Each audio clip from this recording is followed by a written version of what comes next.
ପୃଥ୍ୱୀ ଅପମାନ ଅପମାନେ ଭସ୍ମ କରିବି ଦ୍ୱାରକାପୁର ଗୋପକୁ କହି କେହି ନିସ୍ତାର ନହିବେ ସମସ୍ତେ ପଡ଼ିବ ଇନ ମାରିବେ ଭୟେ ଶାମ୍ବ ଦଣ୍ଡାସ ଭୟେ ଶାମ୍ବ ଦଣ୍ଡା ମାନ ହେଲା କରପତ୍ର ଯୋଡ଼ି ପ୍ରାର୍ଥନା କଲା ବୈଲାଭ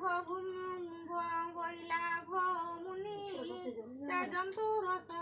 ଅଜ୍ଞାନେ ମୁହିଁ କରିଅଛି ଦୋଷ ମୋ ଦୋଷ କ୍ଷମା କର ଋଷିବର ଏତିକି ମାତ୍ର ବିନତି ମୋହର ଆପଣ ଏଠାରେ ଥାନ୍ତୁ ରହି ପିତାଙ୍କ ବାସକୁ ଯାଉଛି ମୁହିଁ ଚୌଧୁରୀ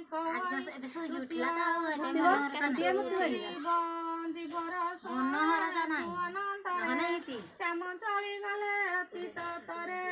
ମାତା ପିତା ରତେ ମାତି ଅଛନ୍ତି ଶାମ୍ବ ତହିଁ ପହଞ୍ଚିଲେ ଝଟଟି ପିତା ବୋଲି ଯହୁଁ ଡାକିଦେଲେ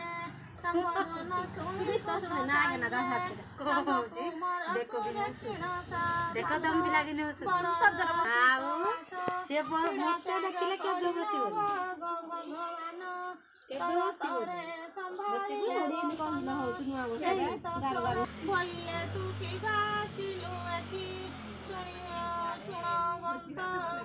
ଗୁଣବନ୍ତ ହୋଇ ଅଜ୍ଞାନ ହେଲୁ ଆମ୍ଭଙ୍କୁ ଏଡ଼େ ବଡ଼ ଲଜ୍ଜା ଦେଲୁ ଶ୍ରୀକୃଷ୍ଣ କ୍ରୋଧ ହୋଇ ଜର ଜର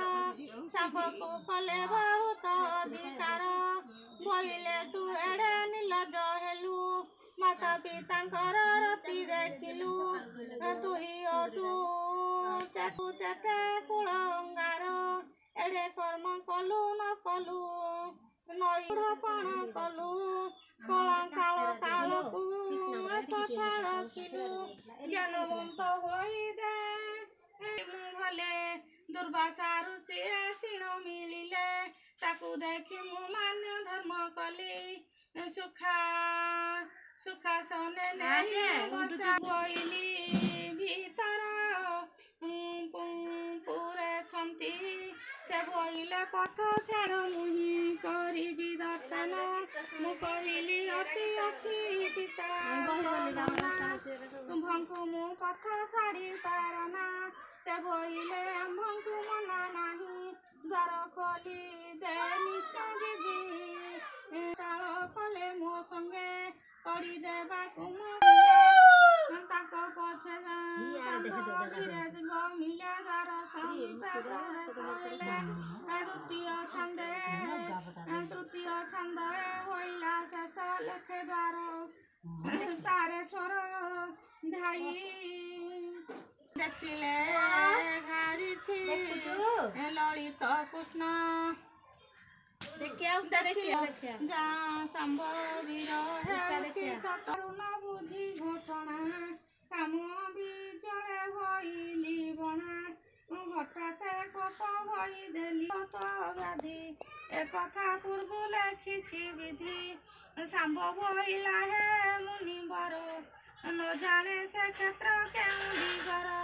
ସେ ପୁଣ୍ୟ ତୀର୍ଥ ମହା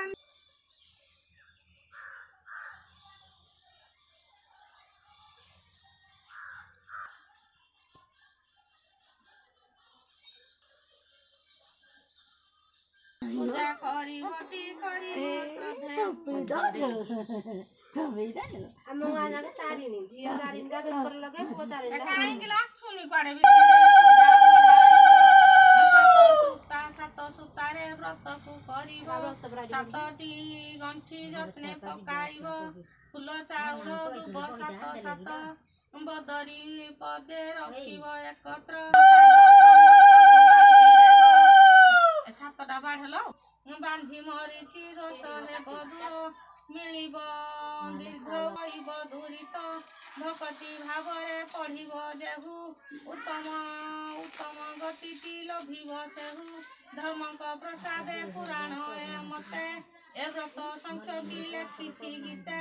ଗଣନା ଗଣନା ଗଣଙ୍କ କରିବାତି ପୁନି ମୋର ପୁତି ମୋର ଗ୍ରନ୍ଥ ଲେଖିବାକୁ ନ ମିଳେ ତର ଗ୍ରହ ରାଜାଙ୍କର ସୁଦୟା ହେଲା ଏ ବ୍ରତ ଲେଖାଟି ସମ୍ପୂର୍ଣ୍ଣ ହେଲା ଧର୍ମ ଦେବତାଙ୍କୁ ହୃଦୟରେ ଧାଇ ତାରେଶ୍ୱର ଚୌଧୁରୀ କହଇ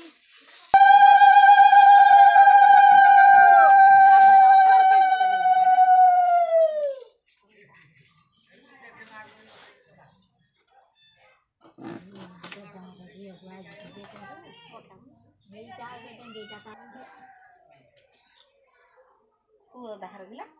ବୈଷହର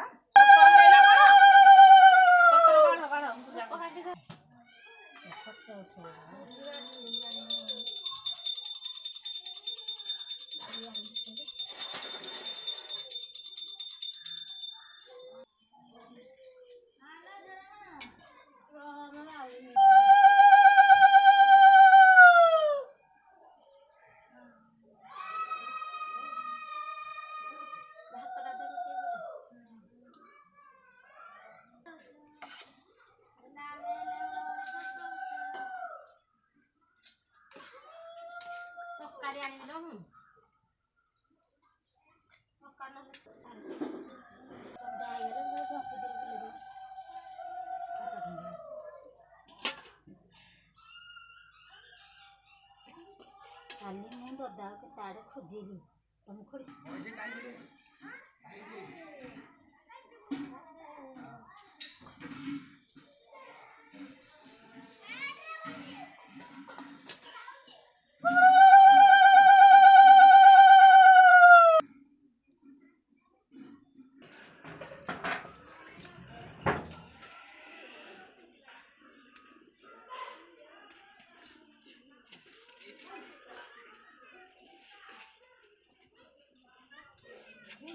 ହଉ ବନ୍ଦ ବନ୍ଦ